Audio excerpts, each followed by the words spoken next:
নোংরা সম্পর্ক। তাকে চান করাতো, তাকে ধোয়াতো, মা চান করবে কলে আর ছেলে টানবে। এই নোংরামগুলো গ্রামে আমরা না সহ্য করতে পারি দিনের পর দিন। তার স্বামীর সঙ্গে, আপনি বলছিলেন মায়ের সঙ্গে শুধু না, মেয়ের সঙ্গেও তার সম্পর্ক। আমাদের এই ধারণাটাই আছে, কারণ মা যখন থাকে না ওই কাজগুলো মেয়েদের করে। আলাঘরের ভিতরে খাট বিছানা মাদুর সবই আছে। ওর 3 থেকে 4টে আলাঘর বাঁধা আছে। তার ভিতরে গিয়ে দেখতে পাবেন যে বোন সে অমুক, সে তমুক, এ পাটির সূত্রে কাকে বিকেলে নিয়ে যাচ্ছে, কাকে সন্ধ্যায় নিয়ে যাচ্ছে, সব আলাঘরের ভিতরে যায়। অনির্বাণ, আমি জানি তোমার যে দায়িত্বটা সেটা অনেক কঠিন, কিন্তু এর পরেও কি তুমি ডিফেন্ড করে যাবে একদম নির্লজ্জের মতন ব্লাইন্ডলি ডিফেন্ড করে যাবে, না বলবে যে না যেটা হচ্ছে ভুল হচ্ছে, ইমিডিয়েট কোনো এক মন্ত্রীকে পদত্যাগ করা উচিত, আর সেটা যদি পুলিশ মন্ত্রী হন তাহলে আরও ভালো?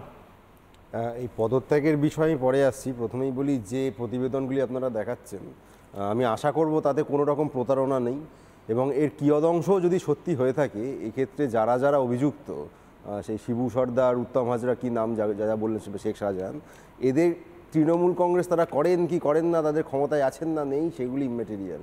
এদের আইনত চরমতম শাস্তি হওয়া উচিত, এ নিয়ে আমার অন্তত কোনো দ্বিমত নেই। এবং রাজনীতির কথা একটু আসি। একটু আগে অরিত্রবাবু সুপ্রিম কোর্টের রেফারেন্স নিয়ে অনেক উল্টোপাল্টা কথা বললেন, এভিডে ব্যাপারটা অতটা বোঝেন না, সেটা নিয়ে আমি ওনাকে কোনো দোষ দিচ্ছি না। সুপ্রিম কোর্টের কথা যখন উঠলই, সুপ্রিম কোর্ট বোধহয় কিছুদিন আগে আরেকটি রায়ে একটি নির্দিষ্ট রাজ্যের সরকারকে গণধর্ষকদের বাঁচানো, আমি বলিনি, গণধর্ষকদের বাঁচানোর জন্য সেই সরকার জালিয়াতি করেছে, এই রায়টাও বোধহয় তিনি সুপ্রিম কোর্ট থেকেই বেরিয়েছিল। যাই হোক, আমি এই প্রসঙ্গে একেবারেই বিজেপি বনাম তৃণমূল যে চিরাচরিত লড়াই তাতে যেতে চাইছি না, কারণ একটাই যে এইখানে যারা আপনাদের প্রতিবেদনে যা যা বলছেন এর এই বিষয়টা নিয়ে অন্তত বিজেপি বনাম তৃণমূল বনাম অন্য দল ইত্যাদি বাঙালি বনাম শাহজাহান গ্যাং। অনির্বাণ, বাঙালি বনাম শাহজাহান গ্যাং, আপনি তাও বলতে পারেন, আমার তাতেও কোনো আপত্তি নেই। না, আমার একটাই কথা, মোমবাতি গ্যাং কোথায়?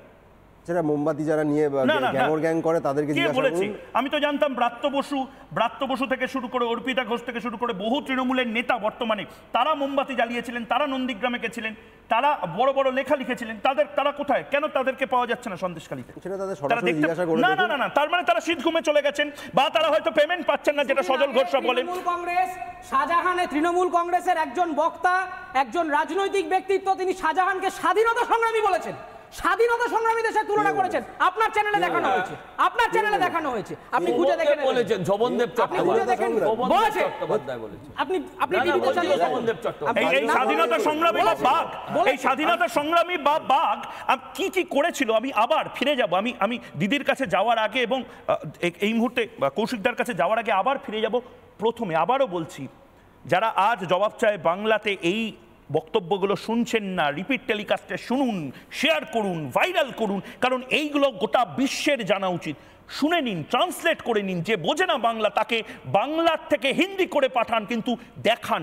আমি এই মুহূর্তে দিদির কাছে যাওয়ার আগে একেবারে শুরুতে যে প্রথম বাইটটা শুনিয়েছিলাম, আমাদের প্রতিনিধি পিঙ্কি, সে নিজে অসুস্থ হয়ে পড়েছে, সে বলছে ময়ূকদা আমি যা শুনেছি সেটা দেখো তুমি চালাতে পারবে কিনা। আমি বলেছি চালাবো, গোটা দেশ জানবে, দেখে নিন একবার। আপনি বলছিলেন বাইকে করে লোক আসে, কি ঘটতো এই বাইকে করে? কোন মেয়েদের তুলে নিয়ে যাবে? পার্টির লোকেরা আগে এসে দেখে যাবে যে কোন বাড়ির বউটা দেখতে সুন্দর, কে কম বয়সী। এইবার তার ঘুমকি চলে আসবে, তোমার বাড়ির বউ তুমি ছেড়ে দাও, তুমি স্বামী হতে পারো কিন্তু তোমার কোনো অধিকার নেই, মানে নিয়ে চলে যাবে রাতের পর রাত, একদিনের জন্য না।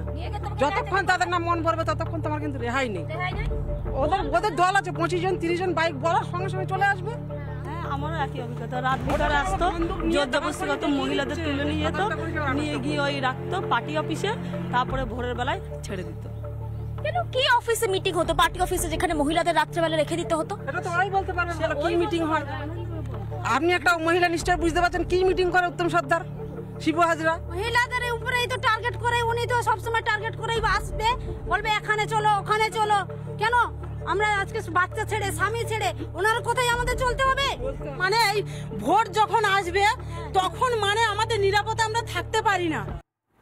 দেবরতী দাস, আপনি কলকাতা শহরে একটি সংস্থায় চাকরি করেন, সরকারি চাকরি করেন, আপনি দীর্ঘদিন ধরে সমাজকর্মী হিসেবে কাজ করেন। আপনার কোথাও গিয়ে মনে হচ্ছে না যে আপনিও যে একটা ভোট দেন এই মায়েরাও ঠিক ওই একটাই ভোট দেয়। আপনি যে প্রিভিলেজগুলো পান, এই মায়েরা সেই প্রিভিলেজটা পান না, কিন্তু তারা আজকে যে লড়াইটা করছে, অসম এক লড়াই করছে, এবং এমন এক রাজ্যে করছে যে রাজ্যের মুখ্যমন্ত্রী একজন মহিলা, এবং তার নাম মমতা বন্দ্যোপাধ্যায়, যিনি মুখে বলেন মা, মাটি, মানুষ, যিনি লক্ষ্মীর ভাণ্ডার অ্যানাউন্স করেন। কি বলবেন? নমস্কার, প্রথমেই সকল দর্শককে শুভ সন্ধ্যা জানাই। আজকের পরিস্থিতিতে একটা কবিতা খুব বেশি করে মনে পড়ছে, নীরেন্দ্রনাথ চক্রবর্তী কবি। একজন রাজা, সে ঘুরে বেড়াচ্ছিলেন উলঙ্গভাবে, তার পারিষদরা বা রাজা বা দারুণ বলছিল। শেষে একটা বাচ্চা এসে বলল, রাজা তোর কাপড় কই? আমাদের সবার, নারীদের সবার মনে হচ্ছে মমতা বন্দ্যোপাধ্যায় মুখ্যমন্ত্রীকে বলি, রানী আপনার বিবেক কই? গত 3 দিন ধরে রিপাবলিক বাংলায় আমি যা লাইভ দেখছি, সত্যি কথা বলতে আমি কাঁপছি। এখন আমি ভাবতেও পারছি না যা চলছে। সিরিয়া, আফগানিস্তান নাকি কোথায় বসবাস করছি আমরা, যেখানে মানে আপনি সিনেমাতে শুনেছিলেন হয়তো, আপনি তালিবানদের নিয়ে সিনেমা, মাওবাদীদের নিয়ে সিনেমা তো আমরা দেখেছি যে রাত্রির বেলা সিলেক্ট করে করে এই মেয়েটিকে চাই, ওই মেয়েটিকে চাই। মানে এটা মধ্যযুগীয় বর্বরতা। অবশ্যই মধ্যযুগীয় বর্বরতা। এটাকে প্রতিবাদ করা হবে না এটা? কারণ মানে দলীয় শাসন ব্যবস্থার কতটা অবনতি হলে প্রশাসন কোনো তাদের থেকে যারা মহিলা তারা যাচ্ছে হেল্প চাইতে, বলছে তারা তাদের তৃণমূলের কার্যালয়ে পাঠিয়ে দিচ্ছে মধ্যরাতে। হ্যাঁ, পিঠে বানানোর জন্য পাঠিয়ে তারা দিচ্ছে। বলছে 7 দিন 8 দিন পর আমরা ফিরে আসছি, রাত্রেবেলা পিঠে বানাতে নিয়ে যাচ্ছে মহিলাদের।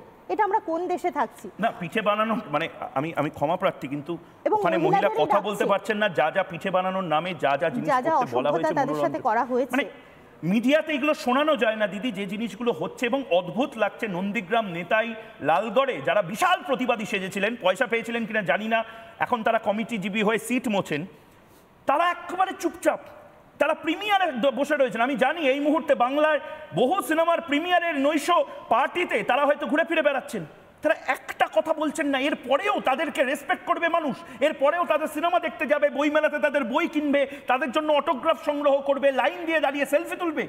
লজ্জা লাগে না তাদের? আজ রাতে ঘুম হবে কৌশিক সেনদের? দেবারতী, সবচেয়ে আশ্চর্যের বিষয় হচ্ছে ওখানকার যে এমপি শ্রীমতী নুসরাত জাহান, তিনিও কিন্তু একজন মহিলা, স্থানীয় এমপি, ঠিক, তিনিও মহিলা। আমাদের মুখ্যমন্ত্রী গায়েব তো, ওনাকে দেখা যাচ্ছে না। এবং আমি যতদূর জানি আমাদের রাজ্যের নারী সুরক্ষা মন্ত্রী, যিনি সম্ভবত শশী পাজা মহাশয়া, তিনিও মহিলা। আমরা মহিলারা তাহলে কার কাছে বলবো যে যাদের সাথে এরকম অসভ্যতা করা হচ্ছে তারা কাদের কাছে গিয়ে প্রতিবাদ করবে? মহিলারাই হয়তো এই পুরো খেলাটা ঘুরিয়ে দেবে দিদি।